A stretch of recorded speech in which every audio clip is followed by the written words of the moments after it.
అయితే ఇంకొకటిసారి మనకి ఇప్పుడు మీ సమకాలిక మ్యూజిక్ డైరెక్టర్లో ఆ టైంలో మీరు కాంపిటేటివ్ ఫీల్ అయింది, లేకపోతే మిమ్మల్ని ఎక్కువ కాంపిటేటివ్ ఫీల్ అయింది ఎవరంటే ఏం చెప్తారు? ఆ సిచ్యువేషన్లో మొత్తం ఆర్పి పట్టడానికి కుమ్మేసాడు ఇండస్ట్రీ మొత్తాన్ని అని నడిచింది కదా. అంటే ఫ్రాంక్గా నా పని నేను చేసుకోవడం వెళ్ళడం తప్పితే నేను ఒకరికి పోటీ అని కానీ నాకు ఒకరికి పోటీ అని కానీ నేను ఎప్పుడు ఫీల్ అవ్వలేదు. ఇప్పుడు కూడా అవును.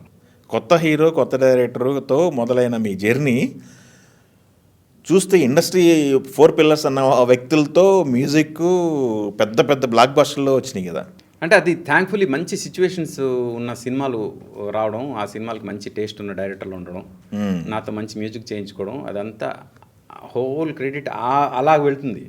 నేను చేశాననే క్రెడిట్ కన్నా ఓకే అదే మంచి డైరెక్టర్ కాదనుకోండి, టేస్ట్ లేదనుకోండి, అంత మంచి మ్యూజిక్ రాదు కదా. అది నేనండి. ఓకే, ఎన్ని రీకలెక్ట్ చేసుకుంటే ఏమనిపిస్తుంది సార్ మీకు? ఇంకా నేను చేయాల్సింది చాలా ఉంది అనిపిస్తుంది. అంతేనా? ఎందుకంటే ఇప్పుడు సిచ్యువేషన్ మీరు చేస్తున్నప్పుడు రెమ్యునేషన్లు ఎంత ఉన్నాయో తెలియదు, మ్యూజిక్ ఇంపార్టెన్స్ ఎంత ఉందో తెలియదు, అంటే మీరు చేస్తున్న టైంలో. ఇప్పుడు చూసినట్టయితే మ్యూజిక్ డైరెక్టర్స్, మ్యూజిక్ ఇండస్ట్రీ మొత్తం కూడా సినిమాని వేయలేస్తున్నారు, సినిమా ఫీల్డ్ని. అటు ఫైనాన్షియల్గా కావచ్చు, ఇటు ఇంపార్టెన్స్ వైజ్గా టెక్నీషియన్స్గా. మీ పొజిషన్ ఏంటి? మీకు ఆ రోజుల్లో మీకు టెక్నీషియన్గా మీకు విలువ ఉండేది ఆ రోజుల్లో గట్టిగా? డెఫినెట్గా. అంటే విలువ అంటే ఫైనాన్షియల్గా విలువ ఉందా లేదా నేను అటు గురించి ఎప్పుడు ఆలోచించలేదు కాబట్టి నేను దాని గురించి మాట్లాడను. టెక్నీషియన్గా మంచి వాల్యూ ఉండేది, చాలా మంచి వాల్యూ ఉండేది. ఇప్పుడు ఒక్కొక్కళ్ళ రెమ్యునేషన్లు ఏంటంటే ఒకళ్ళు 12 కోట్లు అంటున్నారు, ఒకళ్ళు 6 కోట్లు అంటున్నారు, ఒకళ్ళు 3 కోట్లు అంటున్నారు మ్యూజిక్ డైరెక్టర్ల విషయానికి వచ్చినట్టయితే. అంటే విజిబిలిటీ వచ్చిందండి. ఒకప్పుడు ఏంటంటే క్యాసెట్స్, సీడీలు అవి ఎన్ని అమ్ముడిపోయాయి అనేది ఆడియో కంపెనీ చెప్తే కానీ తెలియదు. వేరేజ్ ఇప్పుడు మనకి ఆటోమేటిక్ కనిపించేస్తున్నాయి ఎన్ని మిలియన్ వ్యూస్, ఎంత ఇది వెళ్తుంది ఏంటి అనేది. ఓకే, ఆ విజిబిలిటీ ఉన్నప్పుడు ఆటోమేటిక్గా ఎంత వెళ్తున్నప్పుడు నాకు ఎందుకు ఎంత ఎవరు అని డిమాండ్ చేసే పరిస్థితి వచ్చిందండి. ఇంకొకటి అంటే మనం చేసిన వర్క్కి ఇప్పుడు కొత్తగా రాయల్టీ ఒకటి స్టార్ట్ అయింది కదా. రాయల్టీ విషయంలో మీకు రావాల్సిన రాయల్టీ మీకు వస్తుందా? అంటే మనకి వాళ్ళు రాయల్టీ ఎక్కడ కలెక్ట్ చేస్తున్నారు, ఎంత కలెక్ట్ చేస్తున్నారు, దాన్ని బట్టి మన పర్సంటేజ్ ఎంత వస్తుంది అనేది నాకైతే ఆ క్యాలిక్యులేషన్ తెలియదు కాబట్టి నేను దాని గురించి మాట్లాడలేను. బట్ డెఫినెట్గా వస్తుంది కదా, వస్తుంది.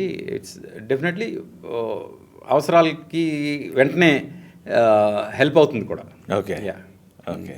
అయితే మీకు మనిషి జీవితానికి అనుభవించదగ్గ అంశాలు భగవద్గీతలో మీ మొత్తం అవగాహన ఉంది కాబట్టి కొన్ని కీలకమైన అంశాలు అంటే ఏం చెప్తారు? మనిషి జీవన విధానానికి అది ఆపాదించుకోవాల్సిన విషయాలు కొన్ని. అంటే ఒకటని లేదు, హీ హాజ్ టచ్డ్ ఎవ్రీథింగ్. ఇది అది అని లేదు. ఆయన భగవద్గీతలో ఆయన టచ్ చేయని ఫీల్డే లేదు. మెయిన్ ఏంటంటే మన ఇవి ఏవైతే ఉన్నాయో, అంటే పంచేంద్రియాలు ఏవైతే ఉన్నాయో, వీటి వల్ల పుట్టే కోరికలు ఏవైతే ఉన్నాయో, వీటి వల్ల వచ్చే కోరికల వల్ల మనకు తెలియకుండా లోభం వస్తుంది. ఓకే, ఆ లోభం వల్ల క్రోధం వస్తుంది. ఇవన్నీ ఇంటర్ కనెక్టెడ్. ఇవన్నీ కూడా మనకి నెగటివ్ ఇది మన లైఫ్కి. వాటి నుంచి మనం దూరం అవ్వాలంటే ఏం చేయాలి అనే దాని మీద ఎక్కువ డిస్కస్ చేశారు. అందుకు అదే మనం కోపం వచ్చినప్పుడు మనం అవుట్ ఆఫ్ కంట్రోల్ అయిపోతాం. అవుట్ ఆఫ్ కంట్రోల్ అయినప్పుడు మనం ఏం మాట్లాడుతున్నామో తెలియదు, మనం ఏం చేస్తామో తెలియదు. అలాంటి పరిస్థితి వచ్చినప్పుడు మనకు తెలియకుండా మనం ఎక్కడికో అంటే దారి తప్పేస్తాం. ఒక కర్మ జరిగిపోద్ది, అట్లా ఒక దారి జరిగిపోద్ది. ఇలా జరగకుండా ఉండాలంటే కోపాన్ని కంట్రోల్ చేసుకోవాలి. కోపాన్ని కంట్రోల్ చేసుకోవాలంటే ఏం చేయాలి? ఇలాగా ప్రతి ఎమోషన్ మీద ఆయన ఇది ఉంది. ఓకే, అది కాకుండా త్రిగుణాలు గురించి బాగా చెప్పాడు ఆయన. ఓకే, త్రిగుణాలు ఏంటంటే సత్వగుణం, రజోగుణం, తమోగుణం అని. తమోగుణం, రజోగుణం, సత్వగుణం వీటి గురించి చాలా బాగా డిస్క్రైబ్ చేస్తూ తమోగుణం అంటే ఏంటి, రజోగుణం అంటే ఏంటి, సత్వగుణం అంటే ఏంటి చెప్తూ మన లైఫ్ స్టైల్ అంతా కూడా మనం అందరం కూడా రజోగుణం దగ్గరే ఉన్నాం. తమోగుణం అనేది it's a negative side of రజోగుణం.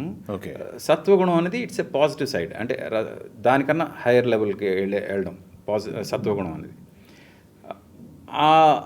మామూలుగా సందర్భాన్ని బట్టి మనం రజోగుణం నుంచి తమోగుణం వైపు వెళ్తాము, సత్వగుణం వైపు కూడా వెళ్తాం. ఓకే, కానీ ఎక్కువగా రజోగుణంలోనే ఉంటాం. ఓకే, కానీ భగవద్గీత ఏం చెప్తుందంటే సత్వగుణంలో ఉండడానికి ప్రయత్నం చేస్తూ ఒక పాయింట్ వచ్చిన తర్వాత ఈ 3 గుణాలకి అతీతంగా బతికే ప్రయత్నం చేయడం అనేది అల్టిమేట్ థింగ్ అని. ఓకే, అది అది ఎప్పుడు వస్తుంది అంటే when you submit your self completely to the God. అలాంటి ఒక సిచ్యువేషన్ వచ్చినప్పుడు.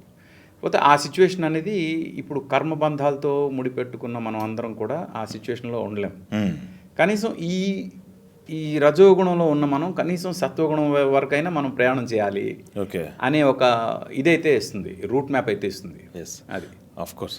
అది ఎప్పుడు ఏ స్టేజ్లో వస్తుంది మనిషికి, ఏ స్టేజ్లో వస్తుంది? ఫ్యామిలీ రిలేషన్స్లో అన్నిట్లో ఉన్నాడు కదా బంధాలన్నీ పెట్టుకొని, అది ఏ స్టేజ్ వరకు రీచ్ అవ్వచ్చు ఏంటనేది. బంధాలు వదులుకోమని కానీ, మీ పనులు లేకుండా బతకండి అని కానీ ఇలాంటి విషయాలు ఏం చెప్పలేదు. అదే ఎస్పెషల్లీ ఏం చెప్పాడంటే, అంటే కర్మ సిద్ధాంతం ఏదైతే చెప్తున్నారో, ఇప్పుడు కర్మ సన్యాసం కర్మ సిద్ధాంతం రెండు ఉంటాయి. కర్మ సన్యాసం అంటే కర్మను వదిలేసి పూర్తిగా దేవుడికి సబ్మిట్ అయిపోవడం. అది కాకుండా కర్మ సిద్ధాంతం ఏం చెప్తుంది? పని చేస్తూ దేవుడిని కనెక్ట్ అవ్వడం. మామూలుగా మనిషిగా పుట్టినప్పుడు మనం కర్మ చేయకుండా ఉండలేం. ఏదో కర్మ చేయకపోతే మనం ముందుకెళ్ళలేం కదా. అంతే. అందుకు కర్మ అనేది చేస్తూనే మనం నెక్స్ట్ కర్మ సన్యాసం చేయాల్సిన అవసరం లేదు. అదే కర్మ చేస్తూనే మనం దేవుడికి దగ్గరగా ఉండొచ్చు. ఎప్పుడు అంటే కర్మ ఏం చెప్తుంది అంటే, మనం చేసే పని పర్ఫెక్ట్గా ఉండాలి, దాన్ని 100% మనం డెడికేటెడ్గా చేయాలి అని చెప్తుంది. Okay. At the same time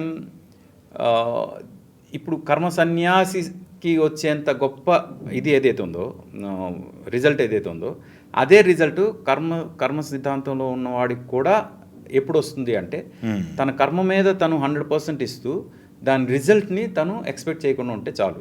ఆ రిజల్ట్ని దేవుడి మీద వదిలేస్తే ఆటోమేటిక్గా ఆ రిజల్ట్ ఏమొచ్చినా సరే తనకు సంబంధం లేదు ఇంకా. ఓకే. ఆ కర్మ మాత్రం 100% డెడికేటెడ్గా చేయాలి. అప్పుడు it's as good as detached from your కర్మ. అది కర్మ సన్యాసం అంత గొప్పదే. మీకు అర్థం? అవును. కర్మ సన్యాసం అంత గొప్పదే. కర్మ చేస్తూ కర్మ ఫలితంని మనం కనుక ఎక్స్పెక్ట్ చేయకుండా, దాని రిజల్ట్స్ని ఏమి ఎక్స్పెక్ట్ చేయకుండా మనం చేసుకుంటూ వెళ్తే అది అల్టిమేట్ కర్మ సన్యాసం కింద అర్థం. మామూలుగా ఎప్పుడు కూడా మన లైఫ్ ప్రాబ్లమ్స్ ఎక్కడ స్టార్ట్ అవుతాయి అంటే ఎక్స్పెక్టేషన్ నుంచే స్టార్ట్ అవుతాయి. అవును. మన ఎక్స్పెక్టేషన్స్ ఎప్పుడైతే మనం మీట్ అవ్వమో అప్పుడు మనకు ప్రాబ్లమ్స్ స్టార్ట్ అవుతాయి. మనకి అవతల మనిషి మీద ఒక ఎక్స్పెక్టేషన్ ఉందనుకోండి, ఆ ఎక్స్పెక్టేషన్ మనకు ఆ మనిషి మీట్ అవ్వకపోతే ఆ మనిషి మీద మనకి ఒక అభిప్రాయం ఏర్పడుతుంది. అందుకే ఎక్స్పెక్టేషన్ అనేది మనం పక్కన పెట్టేస్తే మనం న్యూట్రల్గా ఉండే ప్రయత్నం చేయవచ్చు ప్రతి దాంట్లో కూడా. ఓకే.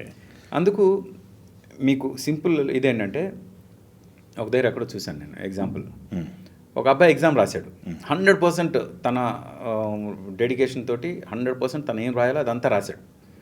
ఇప్పుడు ఆ అబ్బాయి పాస్ అవుతాడా ఫెయిల్ అవుతాడా అనేది రిజల్ట్ బట్టి ఉంటుంది కదా.